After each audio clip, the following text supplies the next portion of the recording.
Vamos a la línea telefónica y vamos a saludar y agradecerle enormemente al senador Clemente Castañeda que nos tome esta llamada justamente pues para conocer el punto de vista de su bancada de Movimiento Ciudadano acerca de esto que se está debatiendo, la reforma del Poder Judicial y la reforma denominada supremacía constitucional que acaba de ser aprobada ya por la Cámara de Diputados el día de ayer y en días anteriores en el Senado de la República. Clemente, muy buenas tardes, ¿cómo estás? ¿Qué tal, Rubén? Qué gusto saludarte, muchos saludos al auditorio, también muchos saludos a Jesús. Y igualmente, Clemente, te agradecemos enormemente tu disposición para compartir con el auditorio de Radio Universidad de Guadalajara. ¿Qué opinas de cómo está avanzando Morena, el oficialismo, Morena y partidos aliados, este bloque oficialista, la aceleración de esta reforma, la reforma al Poder Judicial? Ya hace unas semanas conversamos contigo al respecto, pero ahora que ya está aprobada, que se está empujando, que se está, apresurando en sus mecanismos de implementación, ¿qué opinas? Y luego también la opinión de la reforma llamada de supremacía constitucional. Bueno, me parece que lo que está haciendo Morena es barrer por completo con la división de poderes.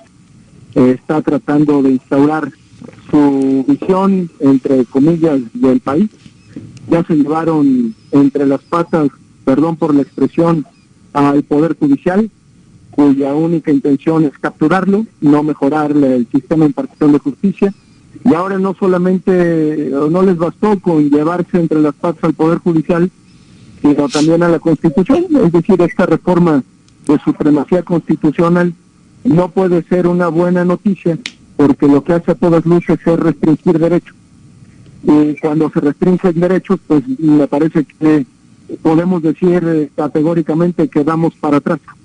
Y déjame aclarar, Rubén, que nadie le regatea a Morena y a su mayoría la posibilidad de impulsar ciertas reformas.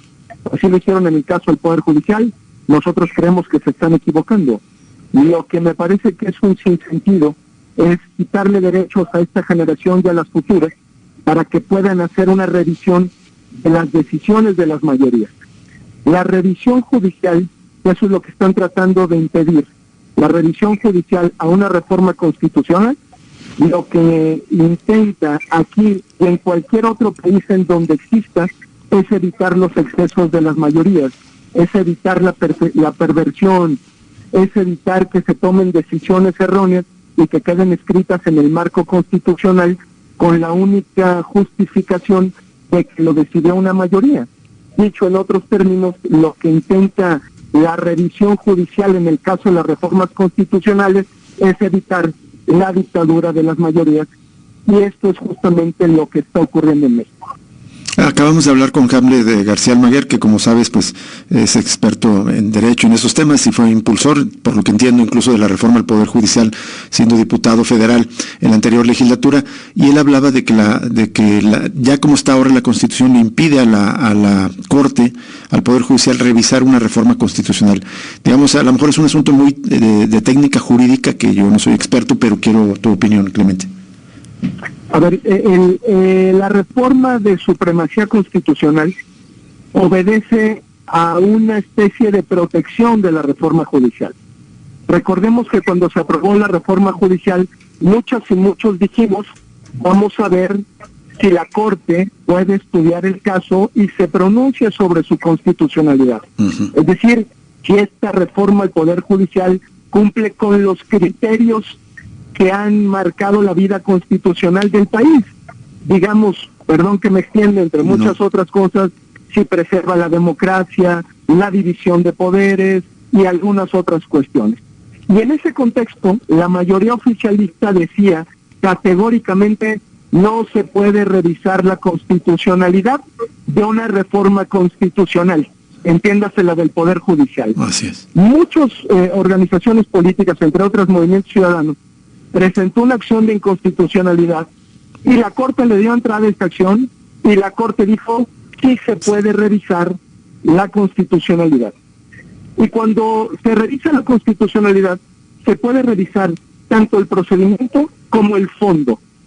Y como ellos saben, el oficialismo sabe que hicieron las cosas incorrectamente y que esa reforma vulnera el principio de la separación de poderes, que no le da certeza jurídica absolutamente a nadie, que no intenta mejorar el sistema de justicia del país, sino capturarlo políticamente, saben que la Corte puede pronunciarse y declararla inconstitucional.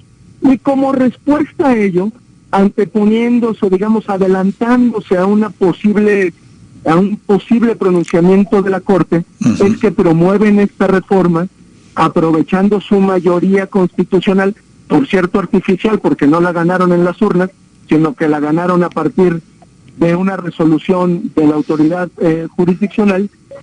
Hacen esta reforma para impedir justamente que la Corte se pronuncie sobre la constitucionalidad de la reforma que se acaba de aprobar.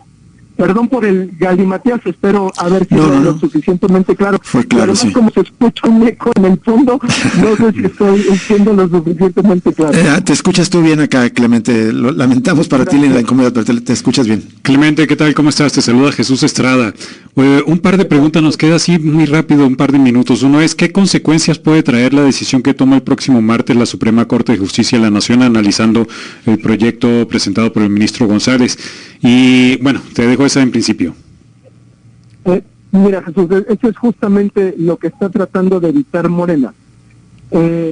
Si la Corte se pronuncia y respalda el proyecto del ministro Juan Luis González Alcántara, lo que tendremos es una crisis constitucional, porque Morena lo que va a decir es, no, ya hay una reforma de supremacía constitucional aprobada, por lo tanto la Corte no tendría derecho a pronunciarse al respecto.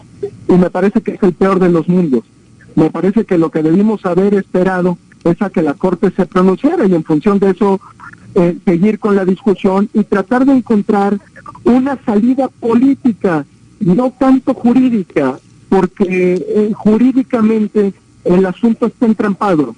La Corte, respaldando el proyecto del ministro, va a provocar, o digamos va a ahondar, una crisis constitucional. Y en una crisis constitucional, pues, digamos que las partes pueden entrar en un conflicto que no tenga una salida jurídica pronta, y que puede provocar pues problemas mucho mayores al país. Justo al hablar de crisis constitucional, que me parece que será un escenario político inédito en muchos años, Clemente, ¿a qué te refieres con ahondar una crisis en el país? Bueno, que hay una confrontación evidente entre los poderes públicos, mientras el Poder Judicial, que a mi juicio tendría la última palabra, resolvería sobre una reforma judicial, y lo que veríamos es, porque ya anunciaron, un poder ejecutivo y un poder legislativo que no están dispuestos a acatar la resolución de la Suprema Corte de Justicia. Me parece que eso para el país sería catastrófico. ¿Qué pensaría el mundo? Porque no vivimos en una isla. ¿Qué pensaría el mundo? ¿Qué pensarían nuestros socios comerciales, quienes quieren invertir? Por poner solo un ejemplo en México, pues que aquí el gobierno no respeta las resoluciones de la Corte. Eso sería un antecedente gravísimo. Y como lo que yo estoy observando es que el Poder Ejecutivo está dispuesto a todo, incluso a violar una resolución de la Suprema Corte, pues creo que el escenario no es nada positivo en términos de la relación entre los poderes públicos, y en algo que me parece fundamental para la vida pública y la vida democrática, que es respetar el Estado de Derecho. Así es. Clemente, pues nos gustaría ahondar más, pero lamentablemente se nos agotó el tiempo. Más bien, si nos permites, próxima semana seguimos en contacto contigo para seguir conociendo tu punto de vista. Con mucho gusto, Rubén, y no dejo de alertar sobre las presiones que deben de tener las y los ministros para acompañar el proyecto que ya se ha circulado. Claro. Es decir, el régimen, como en los viejos tiempos, debe estar utilizando todo su poder, todas sus mañas para tratar de frenar una posible, un pronunciamiento de respaldo al proyecto del ministro Alcántara. Vamos a estar al pendiente de estos hechos. Gracias, Clemente Castañeda, de nuevo. Buena tarde.